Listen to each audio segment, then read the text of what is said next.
आपलं घर, आपली माणसं आणि आपल्या माणसांची सुरक्षितता ही आपल्याच हातात असते. कधीकधी जर का आपण काळजी नाही घेतली तर आपल्या घरादाराची राखरांगोळी व्हायला वेळ नाही लागत. एका साध्या चुकीमुळे एका घराचा संपूर्ण विध्वंस झाला. ही दुर्घटना टाळता आली असती फक्त थोडीशी दक्षता घेतली असती तर. गॅसचा वास येतोय, काळजी घ्या, त्वरित घराची दारं आणि खिडक्या उघडा.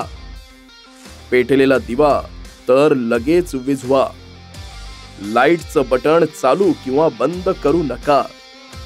सिलेंडरचा मेन वॉल ताबडतोब बंद करा. गॅस गळतीकडे नको दुर्लक्ष. टाळूया दुर्घटना, राहून दक्ष. विद्युत तारांवर दिलात अतिरिक्त भार तर एक दिवस त्या मानतीलच हार. 80% आगी या सदोष इलेक्ट्रिक वायरिंगमुळेच लागतात. एका सॉकेटमध्ये अनेक उपकरणं लावणं म्हणजे विनाशाला आमंत्रण. म्हणूनच ओव्हरलोडिंग टाळा. बिघडलेली विद्युत उपकरणं त्वरित दुरुस्त करा. जुनी झालेली इलेक्ट्रिक वायरिंग बदला.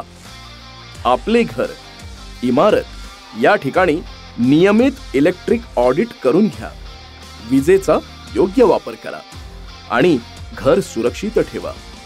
मुंबईची नवीन इमारतींची बांधणी आहे ही उंच आणि उंच होत चाललेली आहे. या सगळ्यामध्ये आपल्याला महत्त्वाचं आव्हान आहे ते म्हणजे अग्निसुरक्षा नियम. हे अग्निसुरक्षा नियम आपण अत्यंत काटेकोरपणे पाळले पाहिजेत. आपल्या इमारतीच्या जिन्यांमध्ये आणि कॉरिडॉरमध्ये अनावश्यक वस्तू साठवणं म्हणजे स्वतःच्याच मार्गात अडथळा उभं करणं. प्रत्येक मजल्यावर मार्गदर्शक चिन्हे आणि निर्वासन आखाडा म्हणजेच इव्हॅक्युएशन प्लॅन ठळकपणे लावणं गरजेचं आहे. आपल्या इमारतीतील अग्नी प्रतिबंधक यंत्रणांची नियमित तपासणी करणे ही आपली जबाबदारी आहे.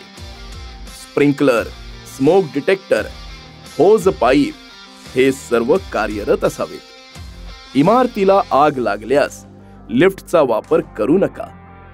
जिथून शक्य असेल तिथून लवकरात लवकर बाहेर पडा. बाहेर पडणं शक्य नसेल तर आपल्या इमारतीतील आपत्कालीन सुरक्षित क्षेत्रात म्हणजेच रेफ्युजी एरियामध्ये थांबा. धोका टाळूया, सुरक्षित राहूया. Unite to ignite fire safe India.